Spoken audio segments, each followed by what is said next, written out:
17th April, 12:41 p.m. The Old Building Defendant's Antechamber.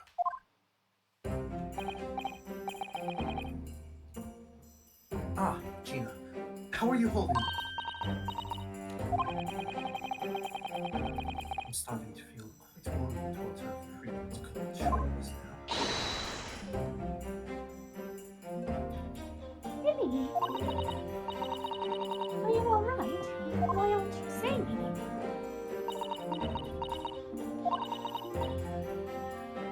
What's the point, eh? Why go all this trouble to fight so hard for the likes of me? What? Well, you saw it, that picture. What picture? You mean this? The photograph taken by Hurley's red-handed recorder. Well, I didn't think it would have captured a scene like this, for sure. Wow. It's hopeless. Anyone who sees that's gonna think I did it, ain't they?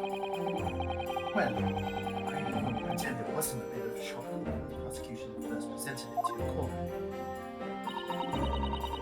Surely you've got to have your doubts about me now. You can't still think I'm innocent. Of course I can.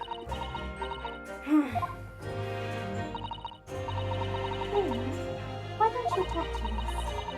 Tell us what really happened that night. Yeah? Julia's cleverly managed to piece together a lot of new information, but still, we'd really like to hear it from you. All right then.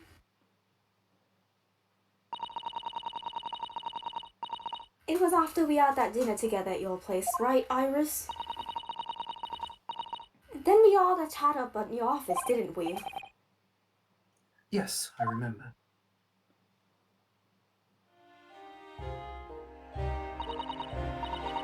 After that, I just couldn't get to sleep. So I slipped out and went down to the street 2 to 1 to Windybank's place. I had to know. If Iris's story was there about the Hound of the Baskervilles. I don't know what it's about or nothing. But if you ask me, there's something in it that Sholmes don't like. Something what you don't want other people reading. So that's why you lied to Iris about sticking it in log with Windybank for safekeeping. At least that's what I thought at the time. So you broke into Windybank. I just had to know if it was there or not. I mean, I had no idea all that was gonna kick off, did I? I struck the lock and snuck inside. It was as dark as you like in there. So I gave the oil lamp on the counter a little bit of a wick. And that's when... I think that was Windybank. Probably. I'll just go back. Who's this? Windybank, I think. What do you think you're doing? I nearly died, I did. And next thing I knew...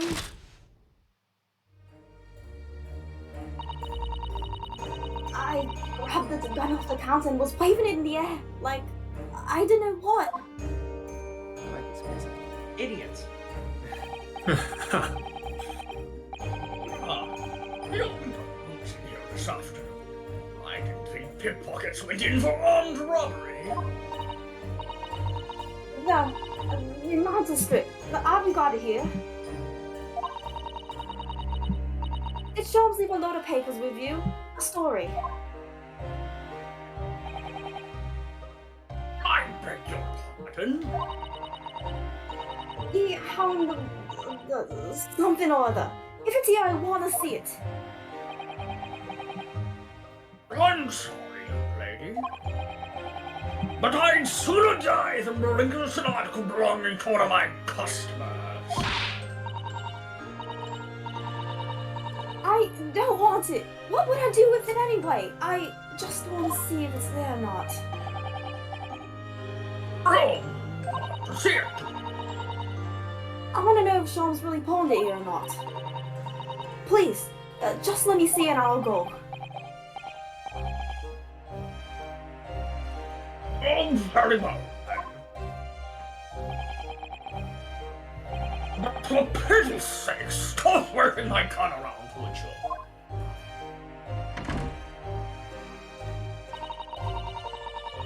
So then the old cove unlocked the storeroom door and we both went inside. And it was there all right, the mantle scoop. Sholmes weren't lying after all.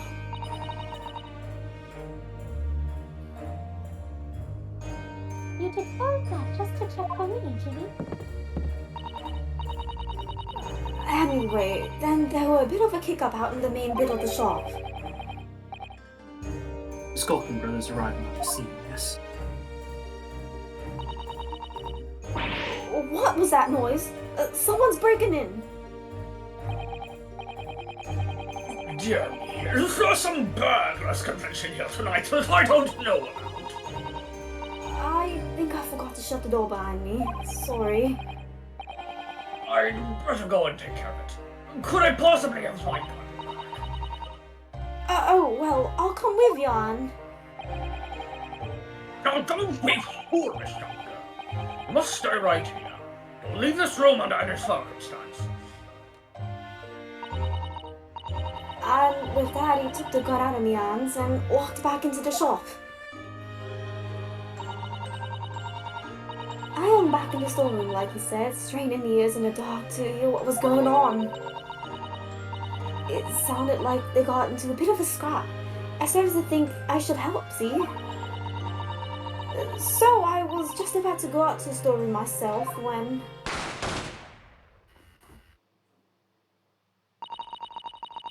I heard a couple of shots go off. Two, I think. Almost at the same time. And then there he was, right at my feet, lying face down on the floor. I was right next to the storeroom door, so I slammed it shut and locked it as quick as you like. Because you thought whoever had shot Mr. Winterberg might come for you. Yeah, so I went to grab the old cove's gun. I figured I'd put up a fight at least. But when I got a better look at him, I knew.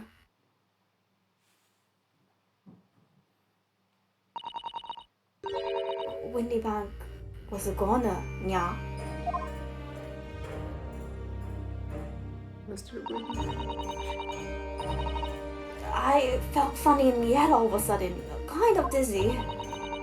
And after that, I don't remember nothing.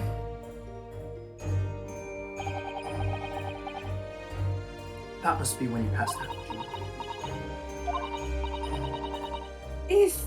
If I hadn't done what I had done, the old cove might be still alive. Did you tell the police everything you just did? Of course I did, but they didn't believe a word of it, did they? All they said was if I kept telling lies, it'd make things even worse for me.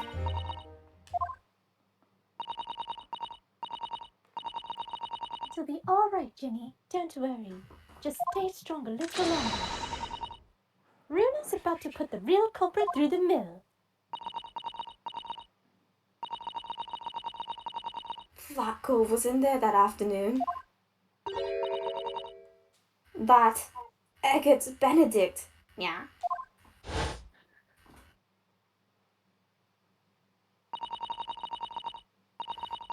I still remember how he looked at me, like I was nothing. He was there that night.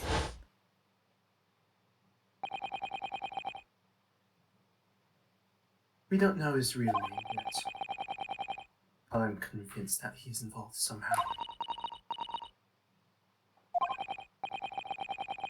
Anyway, thank you for telling us what happened, Gina. I appreciate your honesty. You what? You can leave it all in Reno's capable hands now, Ginny.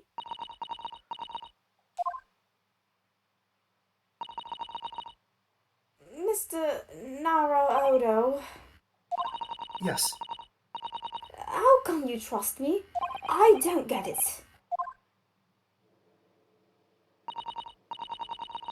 I mean, have you forgotten what happened here before? Come on, it was only 2 months ago. Me and Mikil did. We told you a whole pack of lies. And you got the bok run off with him, even though he was a killer. No, I could never forget that. Oh.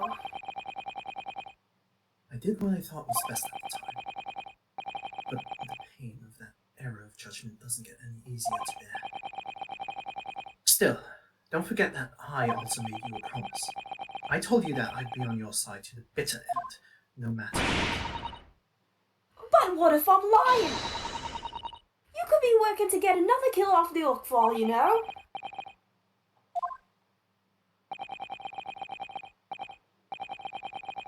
I was once in your position, Gina. I was the accused in trial. You were? Before I left Japan, I was accused of murder. And as strange as it might sound, the circumstances of the crime were pretty damning. I was sure that no one would believe it wasn't me who'd done it.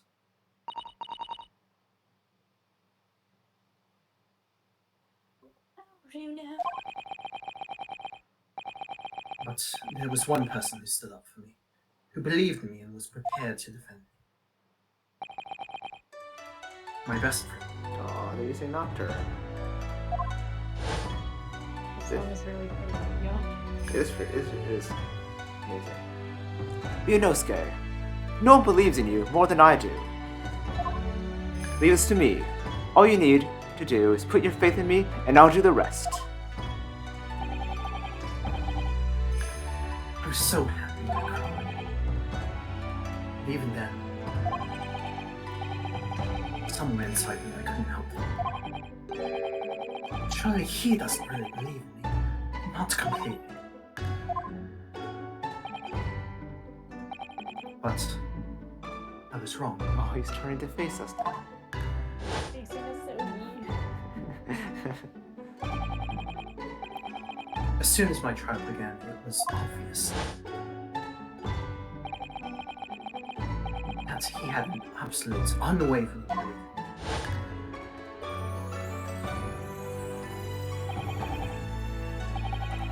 And in turn, I developed an absolute unwavering belief.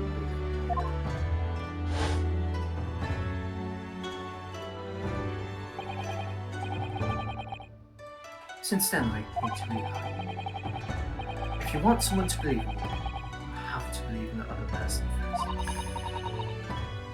What are you saying? I promise you, Gina, no matter what happens, I'll keep believing. So you don't need to learn.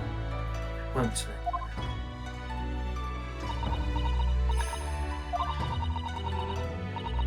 you. Even though I'm a diver, and no good liar. You're not like McGill. I know that. Eh?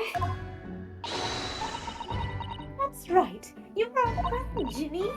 Iris! We know you better than anything. And we've come to the conclusion that you're someone we can trust. Yes.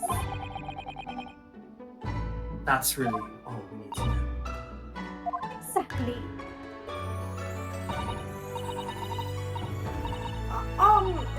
Mr. Naruto,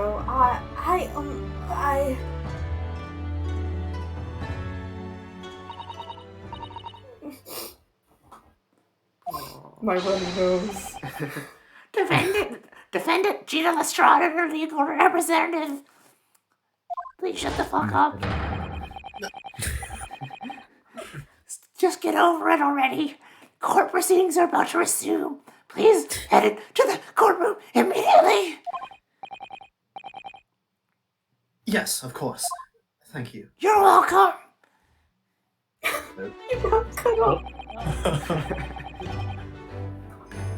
I've been both a defendant and a defending lawyer. Yeah. My Ooh, I knew Tiger. only to Tiger really Ryunosuke. just how hard it was to put all your faith in another. Not unnecessary. And I also knew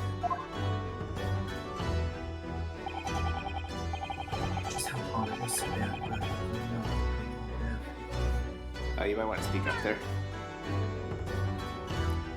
I said just how hard it was.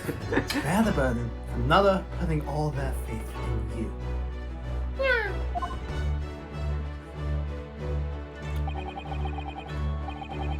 This is at last final chapter.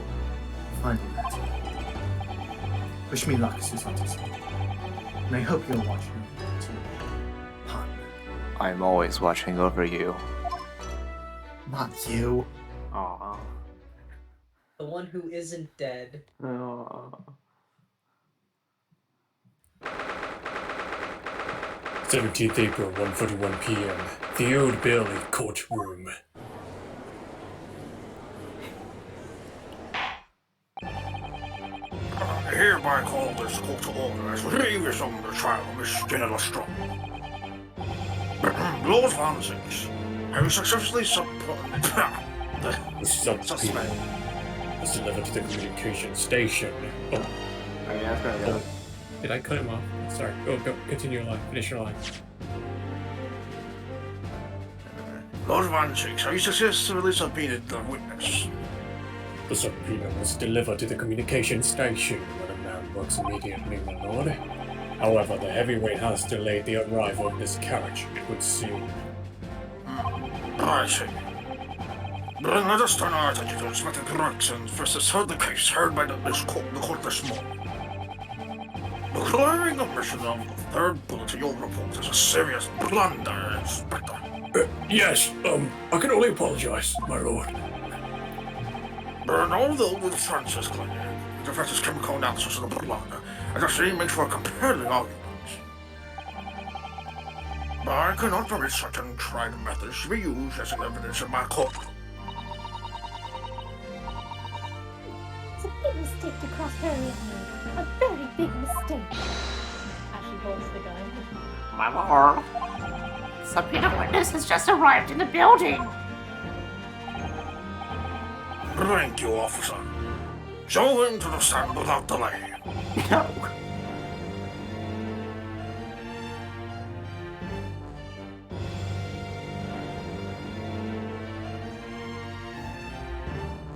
Are you there, Sam? Sorry. Mr. Higgins. Didn't expect to be crossing paths with the answers. Certainly not this.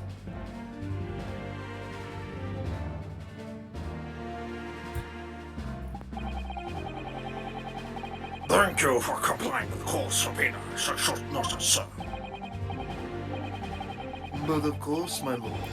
As an upstanding member of London society, it is my pleasure to oblige.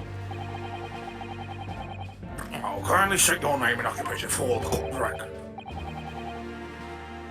Ashley Graydon, Communications Officer.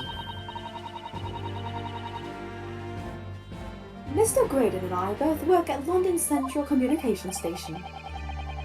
Now, perhaps somebody would kindly explain what all this is about. You were apprised of the situation by the court officer on your way here, I presume. My voice. Yes, I was. Something to do with a murder that took place at a pawnbroker's on Baker Street. And some nonsense about me having been there on the night in question. That is the accusation indeed.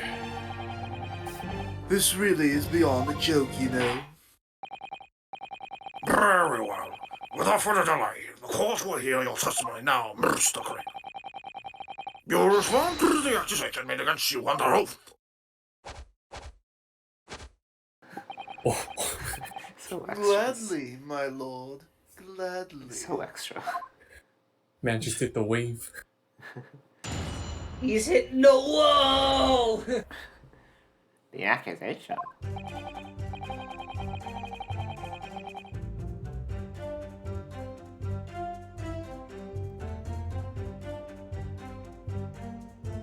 Oh, Ashley Graydon.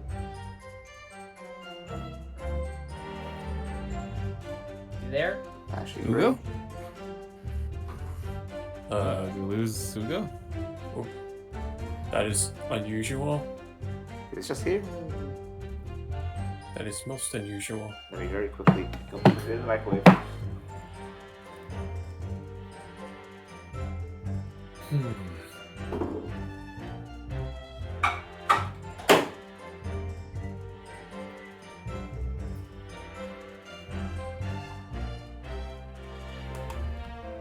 I feel like we should implement a 20-second timer rule.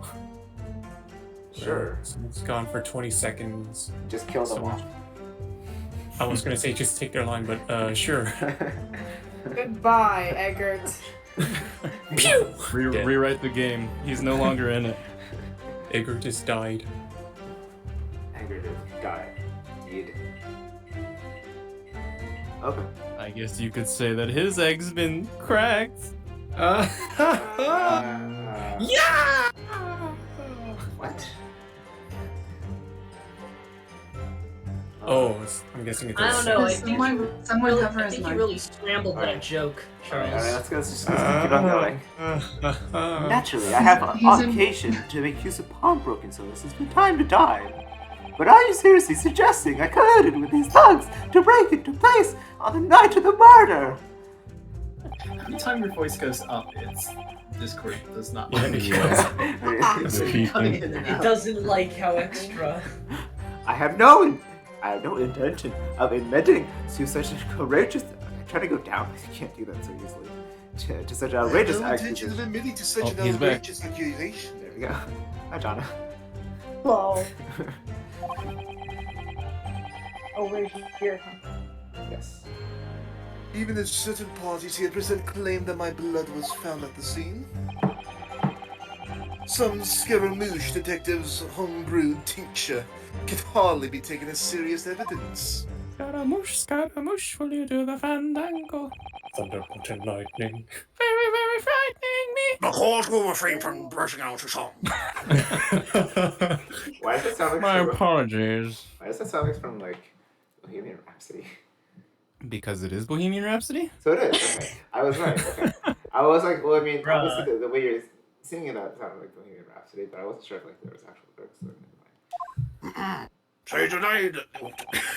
Oh, sorry. No. Well, that was the line.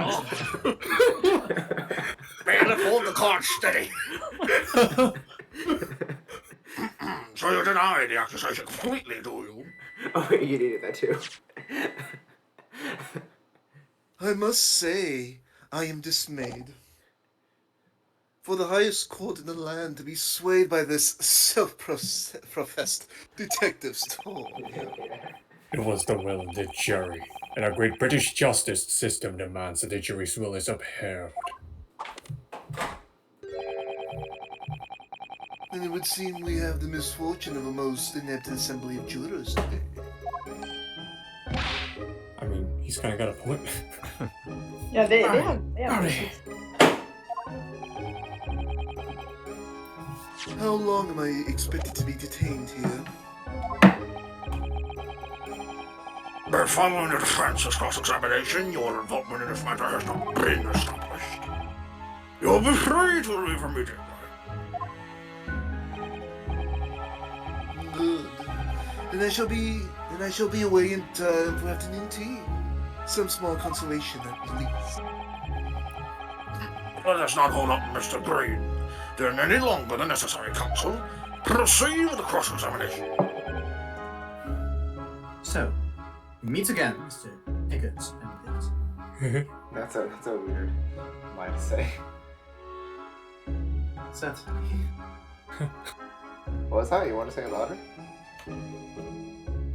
So, we might again, Mr. Dagger Benedict. I was There. more waiting for the yeah, but you know. Eggert Benedict. Same. Well, I'm not hearing it. Or is it Mr. Green? My apologies. You are? Munos Kinori, defensive. We have it. If you say so. Ashley Graydon, enchanté. So,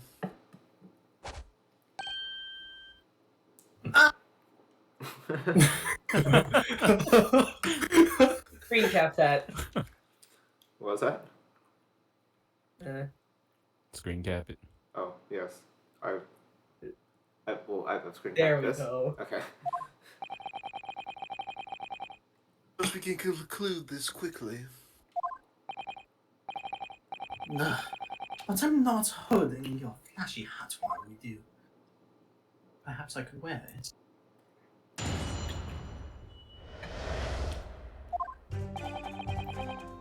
Actually, oh. Hold it! Yes, we even met in very prominent where the crime took place on the afternoon of the day in question.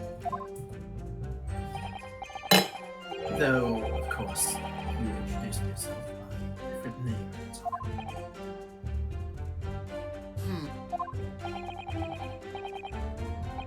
It was Mr. Objection! The witness is here to testify about events that took place that night. He is under no obligation to answer such unrelated questions. You can't be serious. Sorry. Thank you, because I certainly do not feel inclined to answer such an inappropriate question. So he's going to be evasive, is he? An effort not to give anything away. This could be tricky.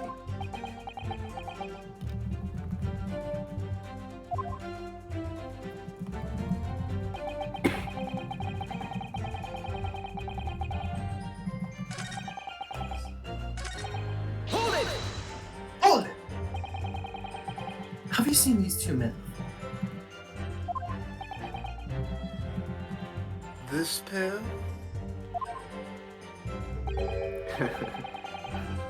No, I don't associate with criminals. Said by a man who introduced himself as Eggert Benedict. I'd like to know who I have to thank for this. Who made this outlandish accusation against me? The young lawyer there in the black. This is a farce! Whose idea was it to permit an outsider to work in the British court anyway?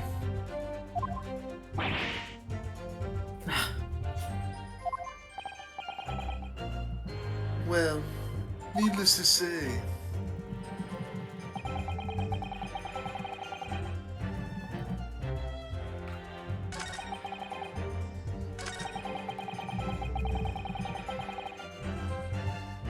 Oh, did I? Oh, wait. We didn't do this one, did we? No. Hold it! Hold it! Where were you at around 1 in the morning? Like questions. that is past the hour at which I would normally retire. Certainly. I was not in the company of these rapscallions. You're able to prove that. Objection! Objection! Listen carefully, my learned Nipponese friend, for you appear to be under gross misapprehension on this point. What do you mean? The witness maintains he was not at the scene of the crime. He has no obligation to prove his absence. If your accusation is that the witness was present at the scene,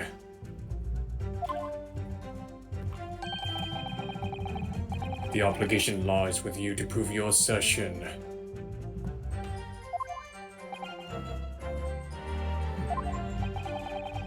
You will fulfill that Is that misspelled? You will fulfill that obligation before putting any more unreasonable questions to the witness. Alright, I'm just returning this game. I'm sorry. Unplayable. Zero out of We 10. had a good run. We had a great run, but sadly. Let's just play a better game, like this one, right? That's better. A classic. A classic indeed. Thank you. Yeah, I think that they announced a voiced version of the Apollo Justice games too recently. Wait, what?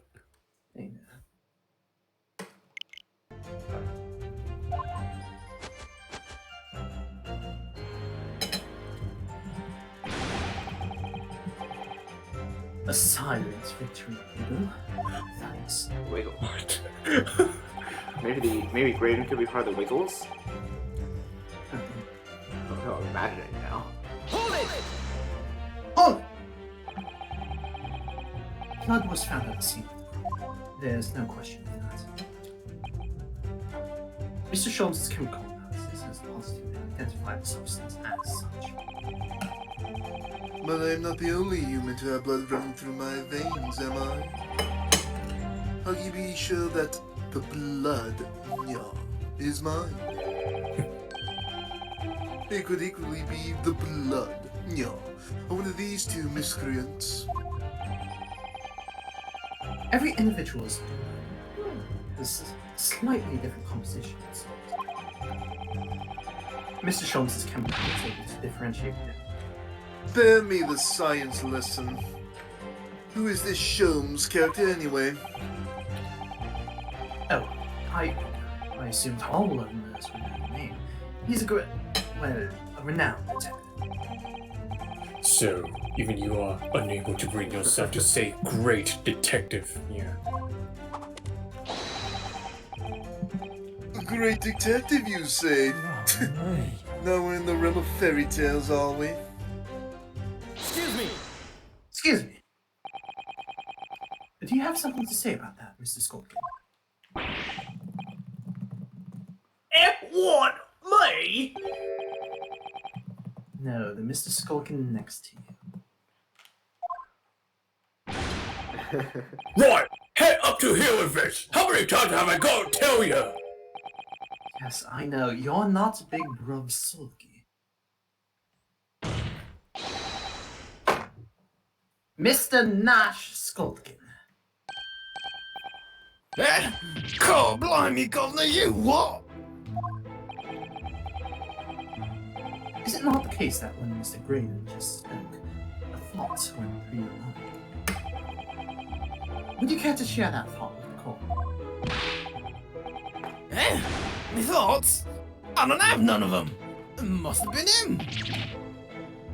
What? Mr. Nash Skulkin, answer the question, please. What went through your mind when Mr. Graydon just spoke? Nothing. Honest, Gov, nothing. I was just thinking.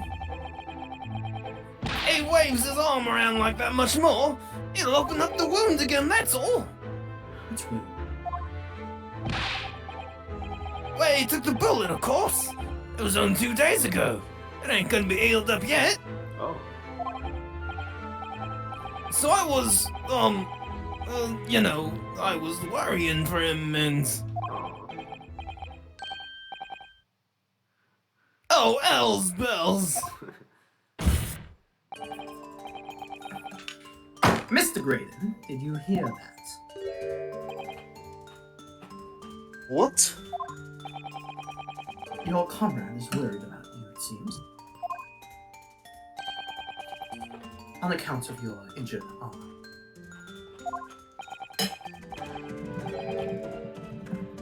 My lord. Yes, Mr. Graydon. I have no idea what these two wretches are talking about. Certainly, I shouldn't be expected to answer anything in relation to their mindless insinuations. We know that someone other than the victim was hit by a bullet at the scene of the crime 2 nights ago. And from the height of the wall, that person was likely hit in the upper arm, or thereabouts. Perhaps you'd allow a court official to examine your arm, sir.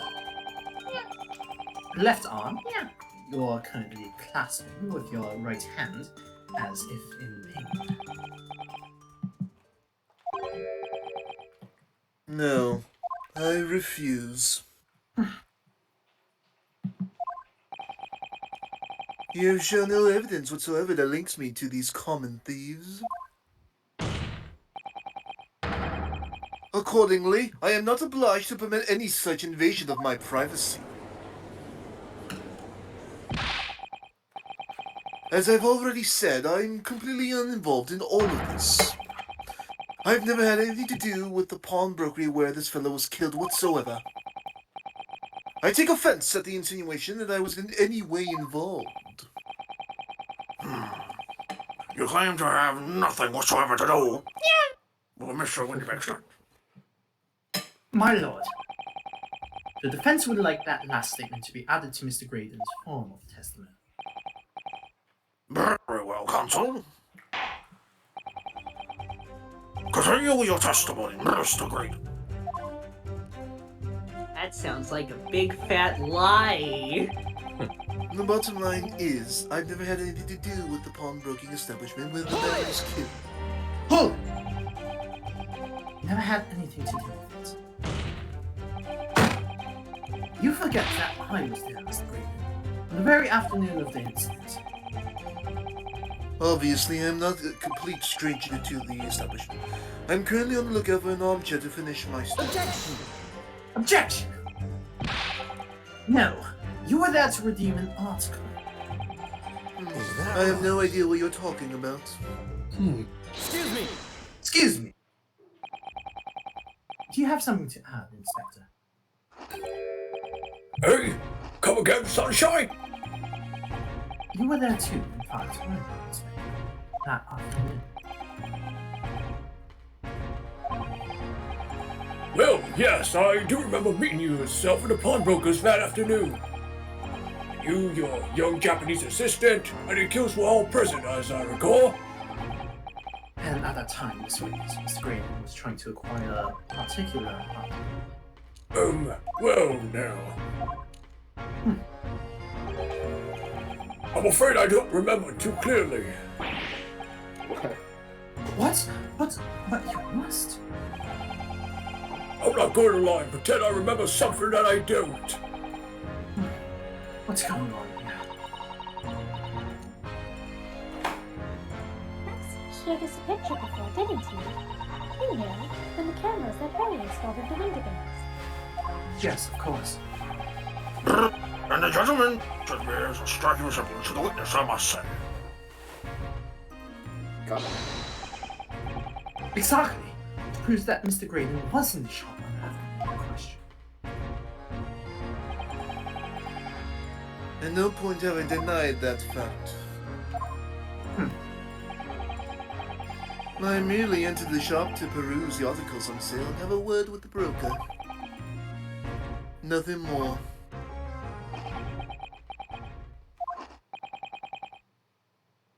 This makes no sense.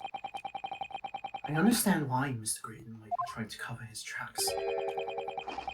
Why would Gregson be trying to avoid giving testimony about what happened?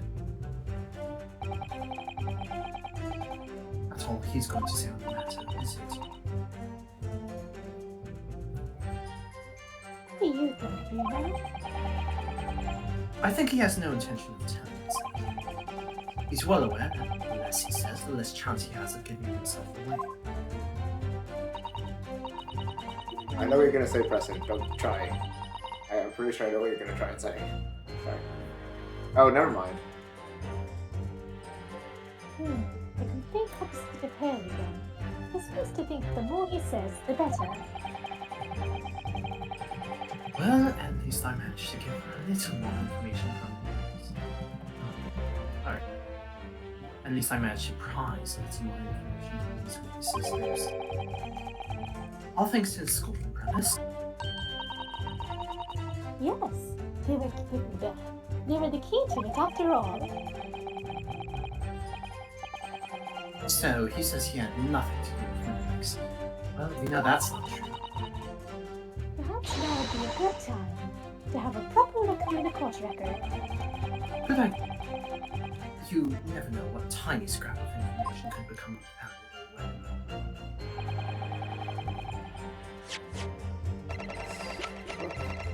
I think I know stuff.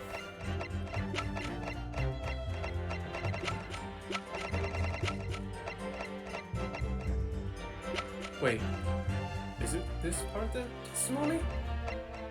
What? Wait, what are you doing? Oh no, I know it's not. I'm just looking at the court record. Oh. Yeah, don't worry. We're trying to prove that Graydon was there.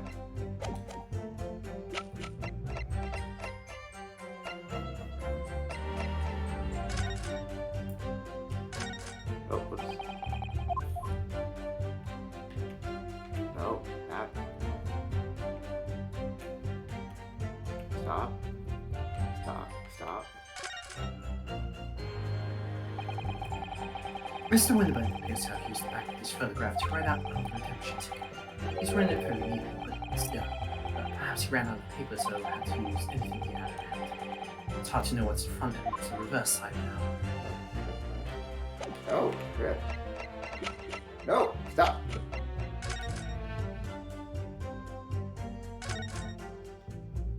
Whoever did this.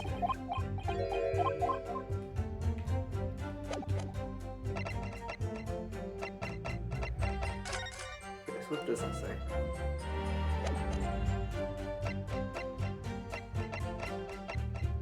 Let's take a look at the notes. Let's see.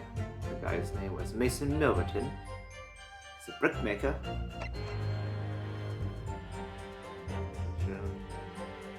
Blah blah blah blah blah.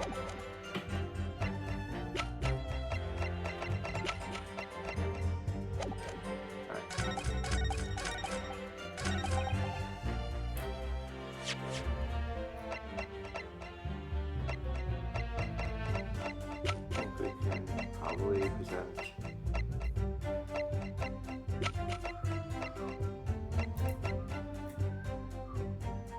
Objection! Objection! Have you ever seen this disc before, Mr. Graydon? Why? Is it supposed to mean something? This disc was, until the day of his murder, in pawn in Mr. Winterbank's shop. It was redeemed by the defendant, Miss Gina Lestrade, that afternoon. However, somebody mysteriously appeared to try to take it from her. And that somebody was you, of course. Wasn't it, Mr. Graydon? As I have reiterated numerous times now, you are mistaken. That was not me. I've never seen that disc before in my life. It may have escaped your notice, but there is a small smear of blood on the disc. Ah, yes, resulting from an abrasion of the thumb. Perhaps. That's right. The surface of the disc is covered in hundreds of tiny little lines. In a skirmish to acquire the disc, the thumb of the person trying to take it suffered minor lacerations. So, while the disc bears the remnants of that skirmish in the form of a smear of blood, the thumb of the person in question must bear the remnants also, in the form of a scratch.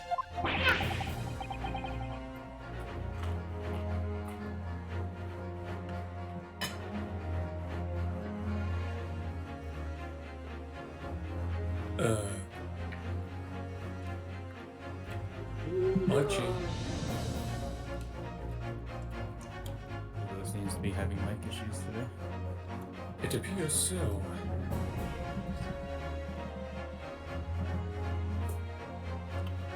Good gracious, indeed it must. Mr. Graydon, you refuse to allow a court officer to examine your arm. Are you now going to refuse to allow us to examine your thumb? Because I have no doubt that it bears a small scratch, consistent with the smear of blood on this disc.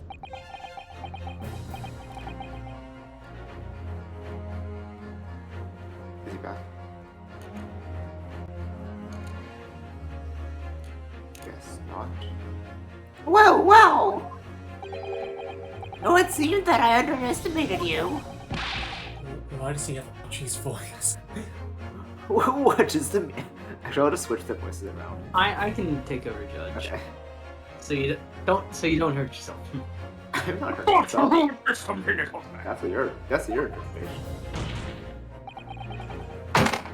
So you admit you have a scratch on your thumb from when you attempted to take the disc from the defendant. Here he goes. Guessing it's internet. Order! Order! Mr. Graydon. It would appear that there has been something of a misunderstanding here. I did not attempt to take the disc, as you put it. No, quite the reverse. I like to think that this is a case of like Eggert can't speak, so he has to tell it to the bailiff, and then the bailiff has to like translate for him. Eggert would be the person to just be tired of speaking. What are you trying to say? Good question. What do you mean?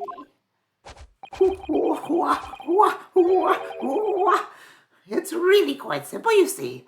The disc is mine from the outset. Yeah. Is there some crime in taking an item that you own at a pawn? What? It would seem, Mr. Grayden, that in this piece of evidence, my learned friend has established a link between yourself and the incident.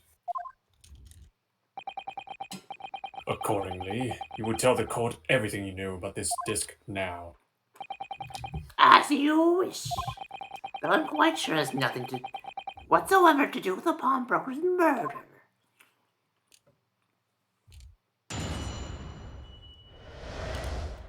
The disc. There's a note on the disc saying for Mr. McGilded. Yeah. But the item belongs to me. The redemption ticket was stolen from me by the accused, that filthy gutterling, on the day in question. I proceeded at once to the shop in order to explain my situation and redeem my article. But, in the end, of course, the disc was taken by the police. In other words, I had no reason to break into the shop. Yeah, later that same night. It's really hard to switch between voices. Did I hear you correctly, sir? No, you didn't. Yeah, you say. The famous London Salon. Who perished in this very courtroom 2 months ago after being acquitted, yeah, of a distinctly messy murder. Yes, my lord. The one and the same. We'll go you back. Good lord. So great. There he is. Are you sure that Mr. McGovern and yourself were acquainted? Yes, that's correct.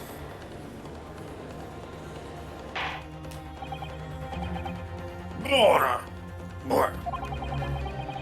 But I certainly didn't expect to hear that name wasn't here in my courtroom again. According to what Gina told us, this was placed in the pawn of 2 months ago. The builder himself gave instructions to possibly have weapons.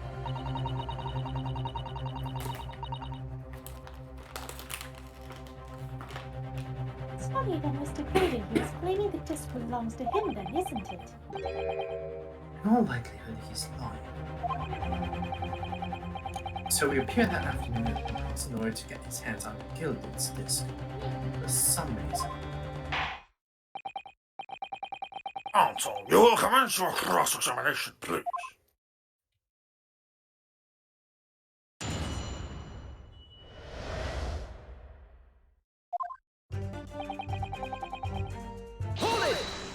Hold it! Would you care to explain how this belongs to you? As you will observe, a communications officer such as myself commands a fine salary.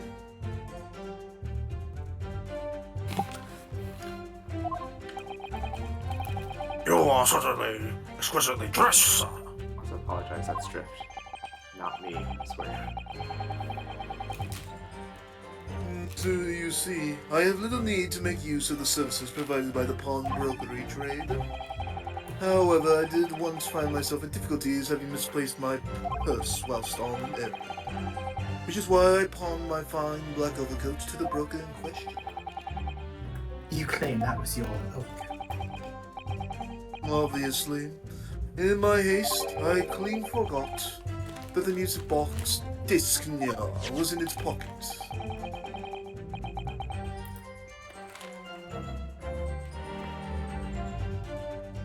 And yet there's a note on it that reads, Former Gilded. I am a collector of rare and unused music box music. Wait, sorry. I am a collector of rare and unusual music box music.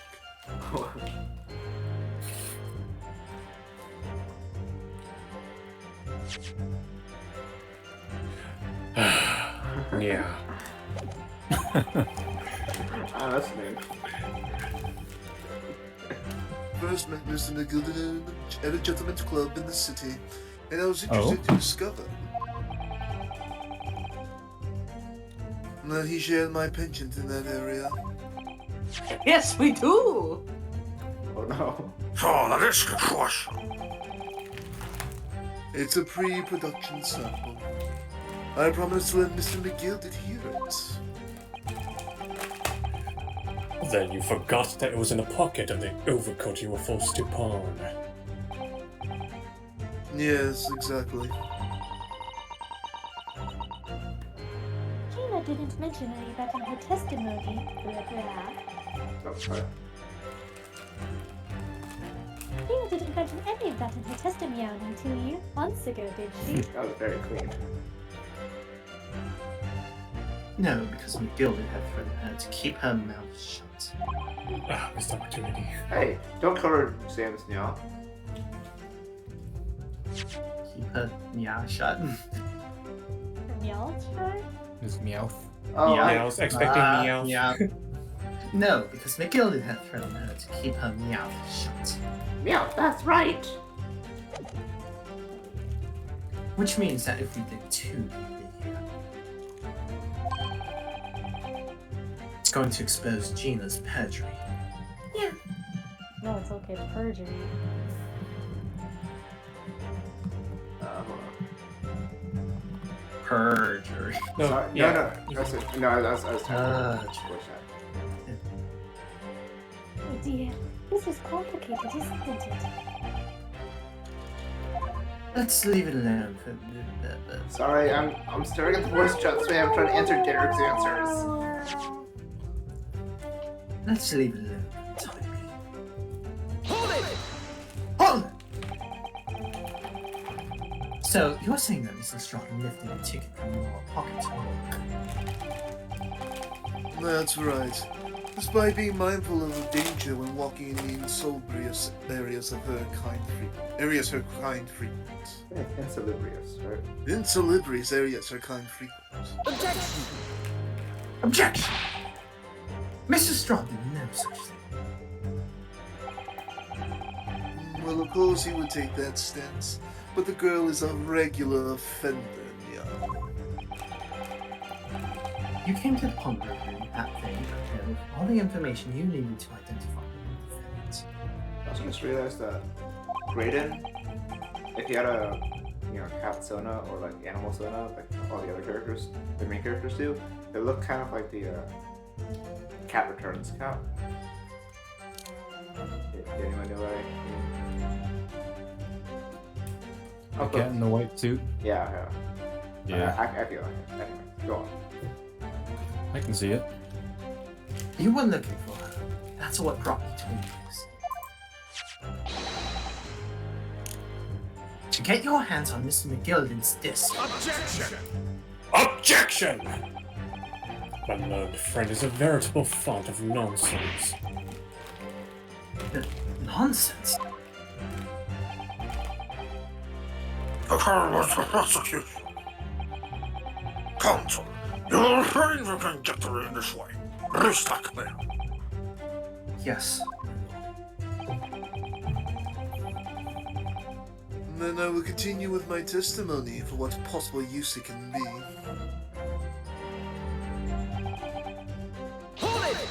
Hold it! Have you ever been to Winterbanks before? Only once for the purposes of palming something, but like many, I enjoy browsing with such establishments.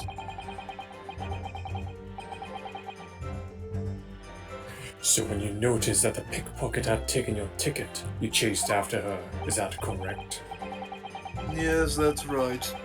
I didn't notice at first, of course, such is the art of the pickpocket. But when I did, I headed to the pawnbrokery at once in order to reclaim my coat before the thief could. I was merely trying to recover what was rightfully mine in the first place. You can say what he likes because he knows we have no evidence to contradict him in this. Hold it! Hold it! Yes, it was taken by Inspector Chris and Gales. That's right.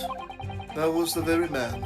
Apparently the police are collecting anything that has a connection to Mr. McGilden as evidence. Is that right? Excuse me! Excuse me. Is something wrong, Inspector? Well, what do you mean? The last remark must agree with his testimony. Yeah, it seemed to trouble you in some way. No, it didn't. It's nothing. Leave it alone.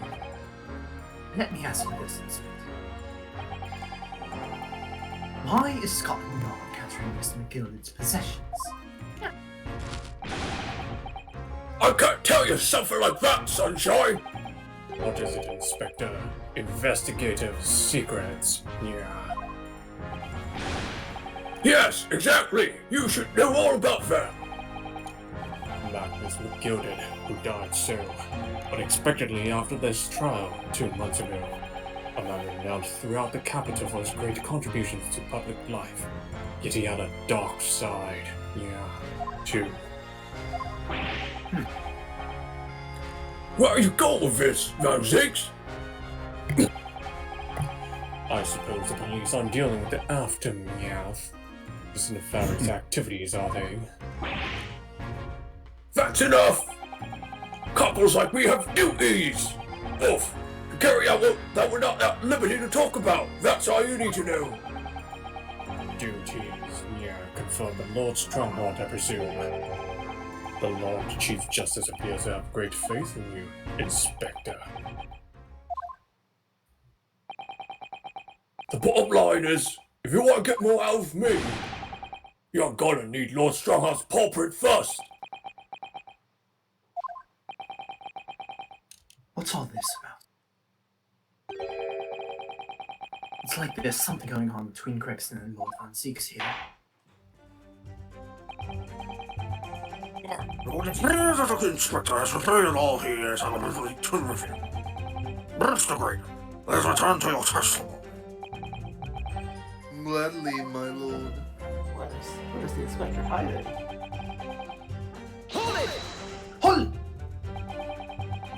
But perhaps you'd seen something valuable in the forefront tonight. No, not at all. Oh. Ivan was brought in by the police to assess everything in this shop. Without exception, every article on the shelves was common a garden bric-a-brac. In that case, it's clear.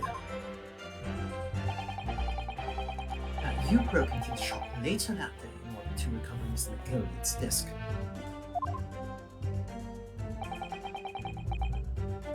Have you not been listening, ma'am? If I had wanted to recover the disc now, you may recall they had been seized by the police that afternoon. He was no more in the shop that night than I. As I keep saying, I simply had no reason to break in. So there was nothing of McGilden's left in the shop that night. Nothing this man would have forgotten. I wonder if that's really true.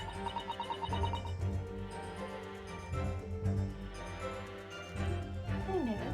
If you have some evidence,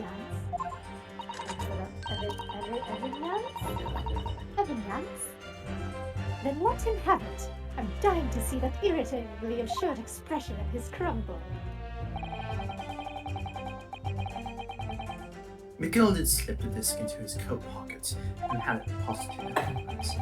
Then, when he realized he was going to be arrested on suspicion of omnibus murder, he threatened Gina and forced her to take revenge There's no doubt about it. That witness is lying through his pearly white teeth. The police were obviously after anything left behind. Is that Tommy? Anything left behind Anything. McGilden as well. That's why Inspector Gregson ended up taking the disc into custody that day. Rexy's being very strange about all this. There must be a reason, for that, I'm sure. I just don't know what it is. For now, I need to focus on exposing the fact that Mr. Graydon is lying in his testimony. I get it. Folks and evidence. He was trying to poach some evidence. I'm sorry. Actually, I'm not sorry. No, I'm sorry. Oh, that's so nice of you.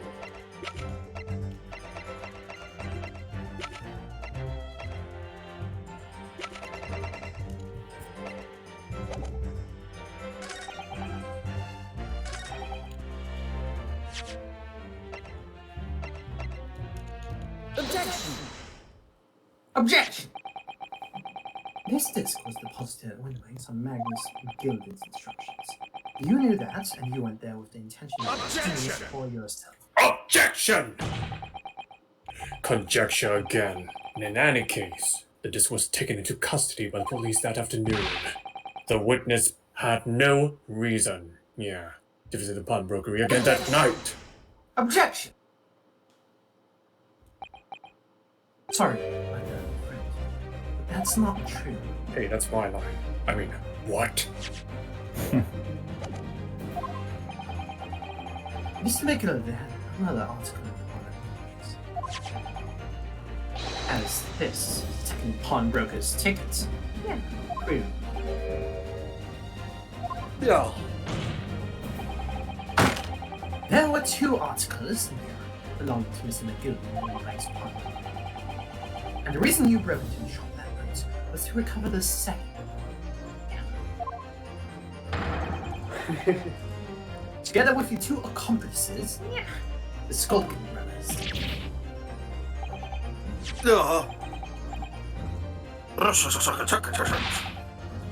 What had the man deposited? The article description reads, one small box. Rather very descriptive, it seems to me. Are you suggesting that I broke into, the pawnbrokery with these clowns in order to steal some trinket box?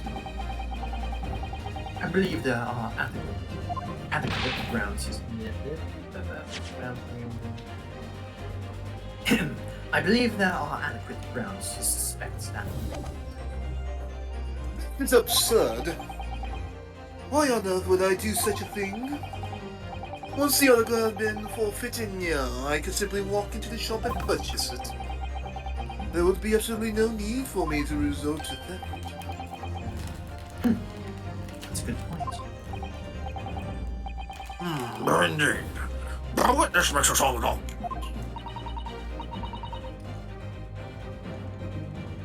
So that means that for some reason, this Graydon fellow needed that small box near the very Objection! Objection! It's time to put an end to this nonsense, my lord. Or you be less cryptic, Lord Von Zinks. I do hate to ruin my learned friend's argument, but the truth is quite incontrovertible. On the night in question, no small box was taken from the Windybank's pawnbrokery. And rest assured, the prosecution can prove it. What?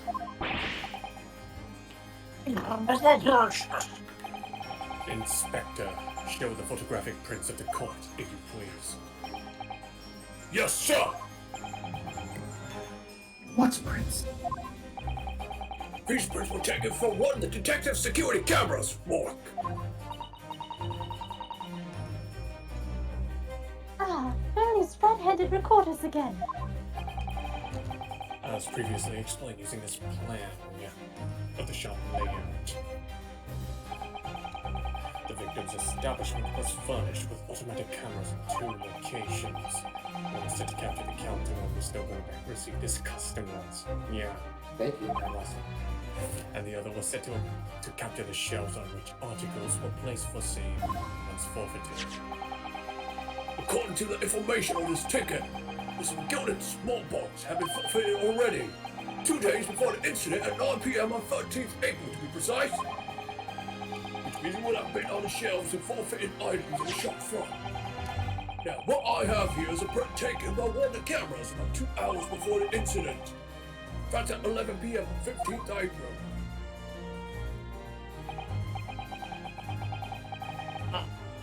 The victim certainly had a very full shop bill to pay. And then here we have another print.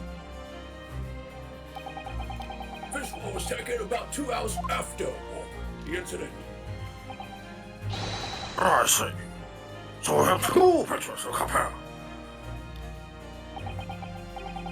No, I must say the placing them side by side leaves me cool. Oh, I see where this is going. Dear me, that's starting to make my head ache.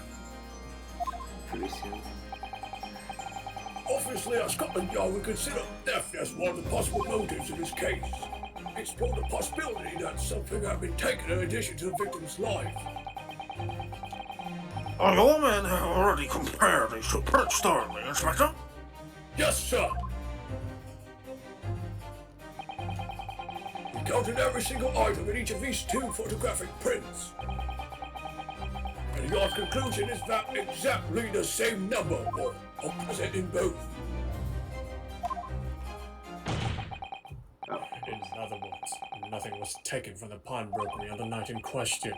And the learned friend's assertion is nothing more than a hopeful fantasy. Ah! I don't believe it. I could have just shown that he'd stolen. Yeah, the gilded Very good to see. thingy. I might have been able to break him down at last.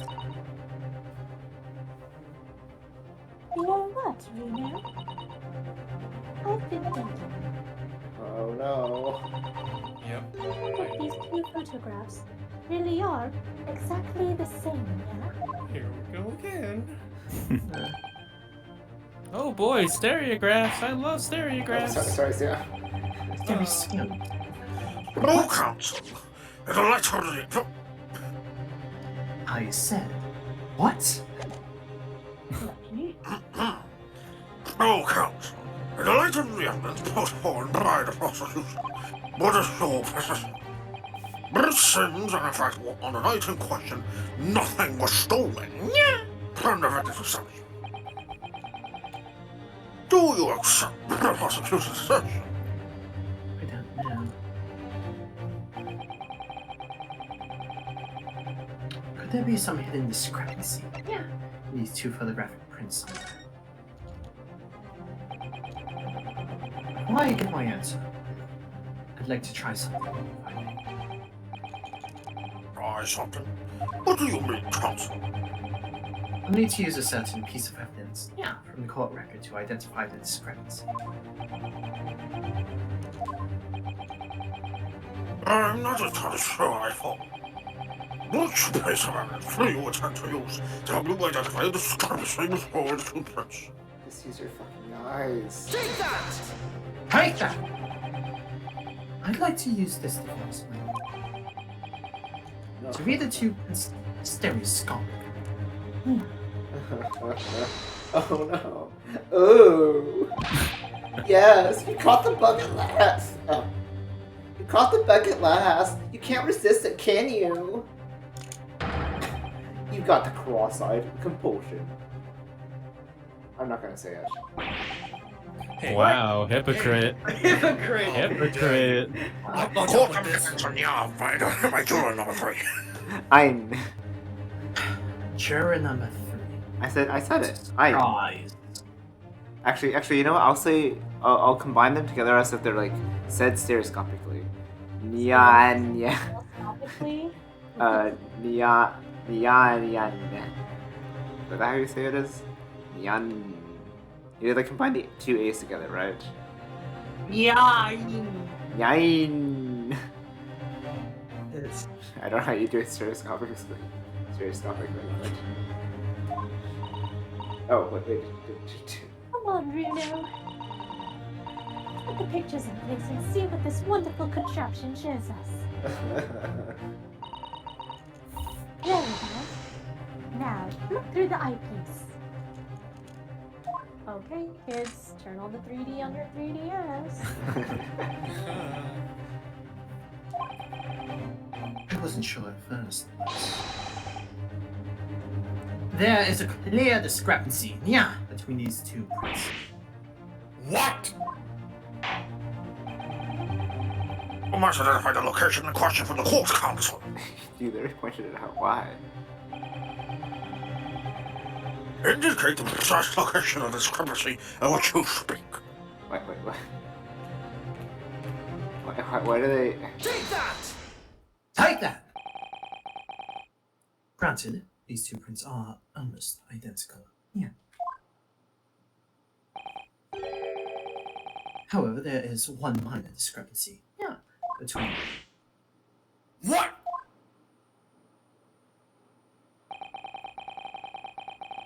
When you view the two pictures stereoscopically, yeah.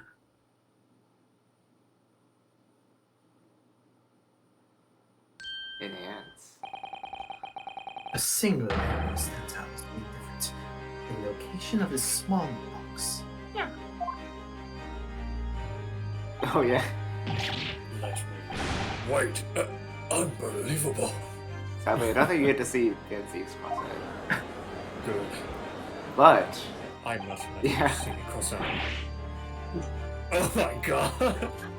Dove, you're right. How extraordinary. Can I just say, since they're all looking at these cross-eyed, they're cross-examining the photos. Cross-eye examining. My god. That was a good one though. I can't even be mad at that one. So many puns today.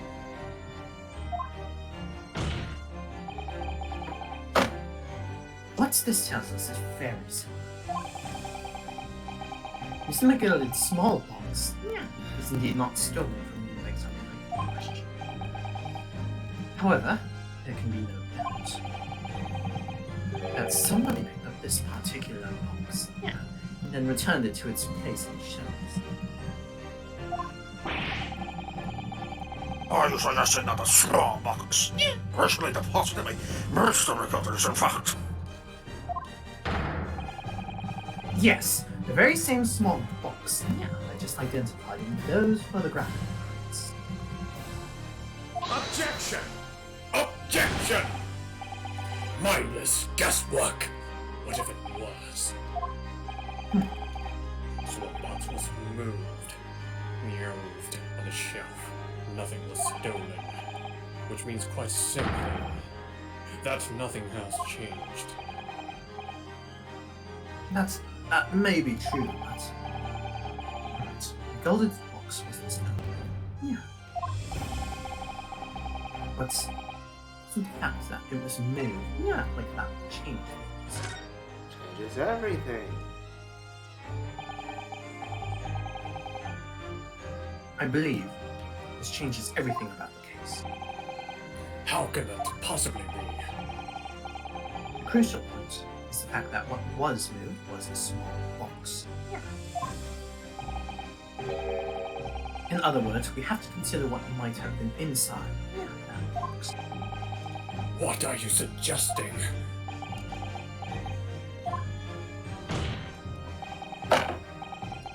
I'm suggesting that we need to examine that box as soon as possible. A vital piece of evidence is sitting on the shelves at Winterbanks as we speak. Objection! Objection! That won't be necessary. Some little box belonging to a man who died 2 months ago can't possibly be relevant to this case. Hold us at a pool, your objection, Lord Francis. Bailiff, arrange for an officer to go to Baker Street at once. Amy! Obtain the small box in question and bring it back for further examination.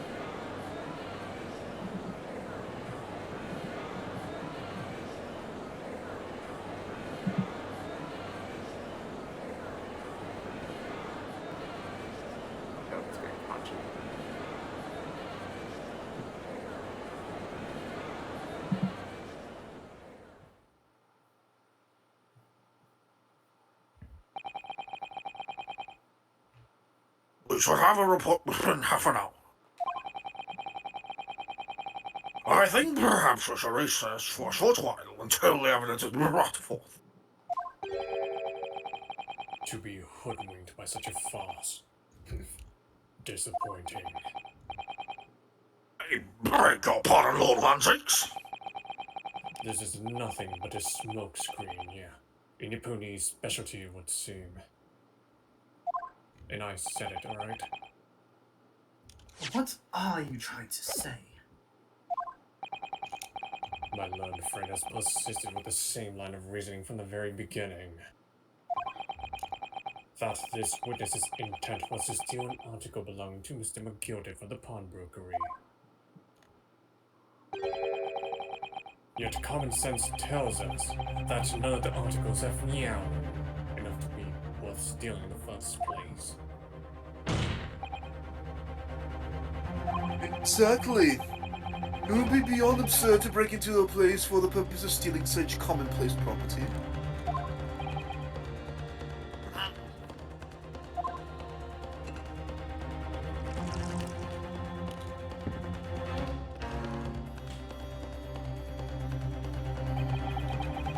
If your lordship recalls, Mr. McGilded perished 2 months ago, immediately after the conclusion of his trial. A trial in which he was found not guilty.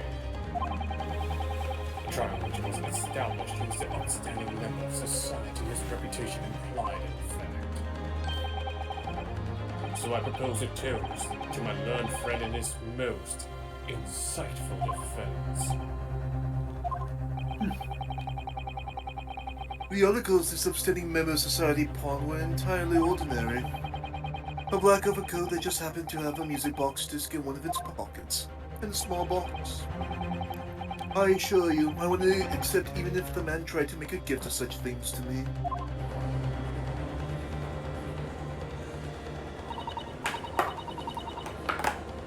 Here now, that doesn't make a lot of rather sense. That was not as simple as a gold or jewels of the goodness, Mr. Booby.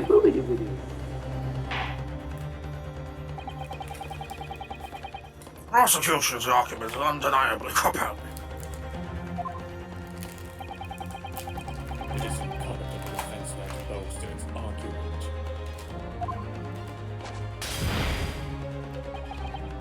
To explain what possible significance these commonplace articles pawned by this fine citizen could have. I kind of heard it, I guess. You said it.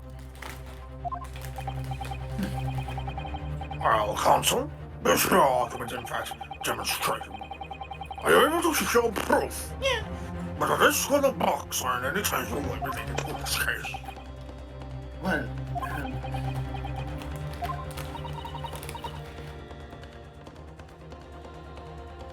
The matter, Reno? You know that they're related, don't we? They're both vital pieces of evidence. yes, of course. You and I both know that. No, McGill. I know this is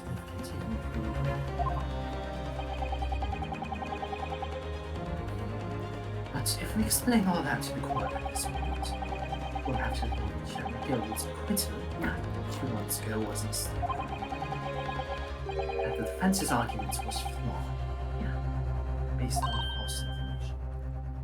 No. And that means admitting that Gina committed perjury, or rather,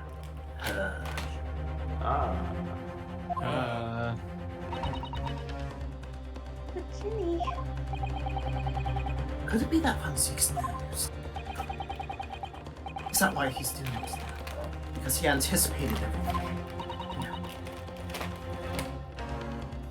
Maybe. This would be a great opportunity for us. Sorry, what do you mean, Iris? Well, what is it that you always say, Reno?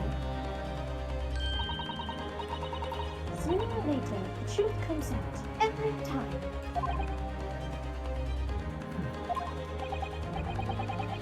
Right, exactly. Things that McGill did with positive with something that that only Gina can explain to the court. But if I put her on stand to testify about that, it could critically damage our chances of winning this case.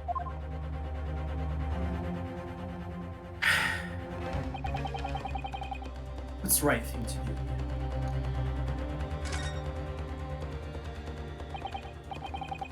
By law, the defense would like to make a proposal. What proposal, counsel? While the court awaits the arrival of Mr. McGilden's I would like to call the defendant, Ms. Gina Lestrade. Please.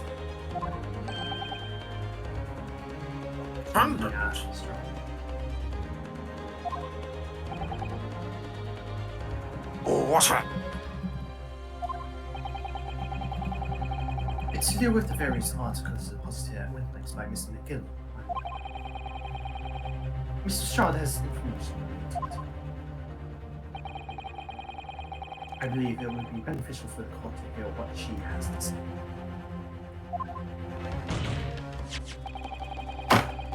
It will prove the significance of the articles in question once and for all. Well, things are becoming interesting.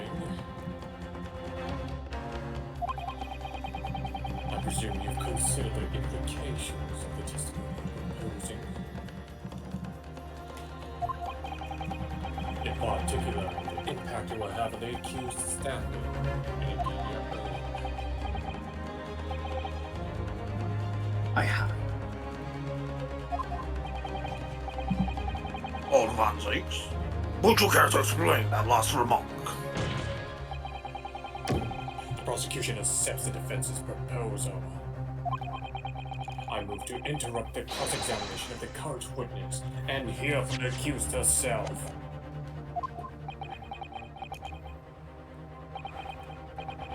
Very well. If you have no objection.